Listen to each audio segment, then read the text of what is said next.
আমরা আসলে এখানে পড়তে এসেছি, মরতে আসি নাই। যদি ঠিকমতো ঘুমাতে না পারি আমরা পড়বো কীভাবে? মানে স্টাফরা হাজার হাজার টাকা নিয়ে আবার ছাত্রদেরকে ভাড়া দিচ্ছে, এটা তো কপটতা। এই ঝুঁকির মধ্যে আমরা আসলে থাকতে চাই না। এই ঝুঁকির মধ্যে আমাদের ঘুমও হচ্ছে না এবং আমরা সবসময় চিন্তিত থাকি যদি একটা বড় মাপের ভূমিকম্প হয় তাহলে আমাদের জানমালের নিরাপত্তাটা আসলে কে দিবে। ক্যাম্পাসের এই সম্প্রচারে আপনাদেরকে স্বাগতম। এই মুহূর্তে আমি আজবার রাত যুক্ত আছি আপনাদের সাথে। আমি এই মুহূর্তে অবস্থান করছি ঢাকা বিশ্ববিদ্যালয়ের ভিসি চত্বরে। দীর্ঘদিন যাবৎ ঢাকা বিশ্ববিদ্যালয়ের শিক্ষার্থী আবাসন সংকটে ভুগছেন। এই সমস্যার সম্পর্কে আমরা জানবো। আমাদের সাথে এই মুহূর্তে আছেন ঢাকা বিশ্ববিদ্যালয় ছাত্র অধিকার পরিষদের সদস্য সচিব রাকিবুল ইসলাম। আমরা সরাসরি রাকিবুল ইসলামের সাথে কথা বলবো। ভাই, এই যে দীর্ঘদিন ধরে ঢাকা বিশ্ববিদ্যালয়ের যে শিক্ষার্থীদের যে সংকটটা আমরা দেখতে পাচ্ছি, আবাসন সংকটে কিন্তু ভুগছে ঢাকা বিশ্ববিদ্যালয়ের সাধারণ শিক্ষার্থীরা। পাশাপাশি কিছুদিন আগে আমরা আরও একটি ঘটনা দেখেছি যে পলেস্তরা খসে পড়ে একজন শিক্ষার্থী কিন্তু আহত হয়েছেন।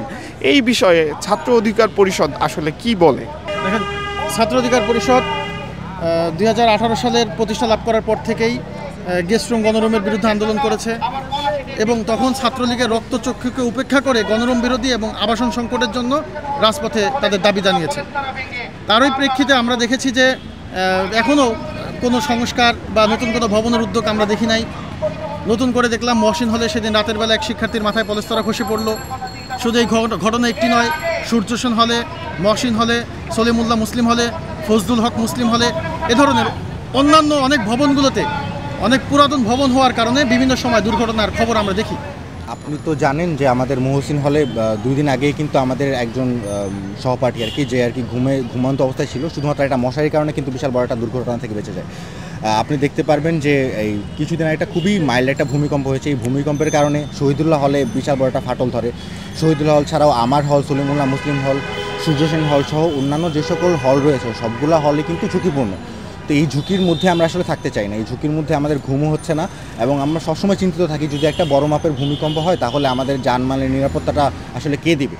দেখুন, আমাদের আবাসন সংকট চলছে সেই কবে থেকে, ফ্যাসিস্ট হাসিনার আমল থেকে জোর করে আবাসন সংকট তৈরি করা হচ্ছিল। এখন বর্তমান সময়ে দেখা যাচ্ছে আমাদের মেয়েদের আবাসন সংকট, ছেলেদের হলগুলোতে পলেস্টাররা খুলে পড়ছে। আমাদের মহসিন হলের এক বড় ভাইয়ের মাথায় পড়লো, ওই দিন মশারিটুকুর জন্য উনি বেঁচে গিয়েছে। আমরা আসলে এখানে পড়তে এসেছি, মরতে আসি নাই। যদি ঠিকমতো ঘুমাতে না পারি আমরা পড়বো কীভাবে? এই চিন্তা থেকে বা এই সকলের কথা চিন্তা করে আমরা চিন্তা করছি আমাদের স্টাফদের জন্য 20 তলা বিল্ডিং করে রাখা হচ্ছে। এখানে স্টাফরা হাজার হাজার টাকা নিয়ে আবার ছাত্রদেরকে ভাড়া দিচ্ছে, এটা তো কপটতা। এইটার নিরসন আমাদের দরকার। আমাদের আবাসন সংকট সমাধান করতে হবে, নয়তো আমরা এই স্টাফদের বিল্ডিংগুলো কেন থাকবে? বিশ্ববিদ্যালয় কি শুধু স্টাফদের জন্যে? অবশ্যই না। আমি আজকে 6 বছর ধরে ভার্সিটিতে আছি। 6 বছর ধরে আমি জানি সলিমুল্লাহ হল ঝুঁকিপূর্ণ হল। রবীন্দ্র ভবন ছাড়া রবীন্দ্র ভবন তো তৈরি করা হলো, বাকি 2টা ভবন ঝুঁকিপূর্ণ হল ছিল। সূর্যসেন হল ঝুঁকিপূর্ণ, মহসিন হল ঝুঁকিপূর্ণ।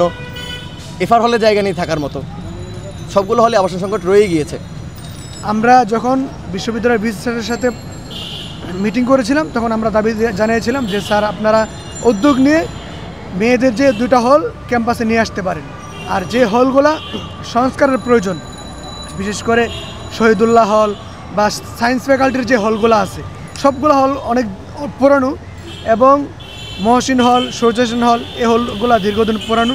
এই হলগুলো সংস্কার করে আমরা দাবি জানাচ্ছি নতুনভাবে শিক্ষার্থীদের যে নিরাপত্তার যে ব্যাপারটা, এই ব্যাপারে আমাদের দাবি থাকবে।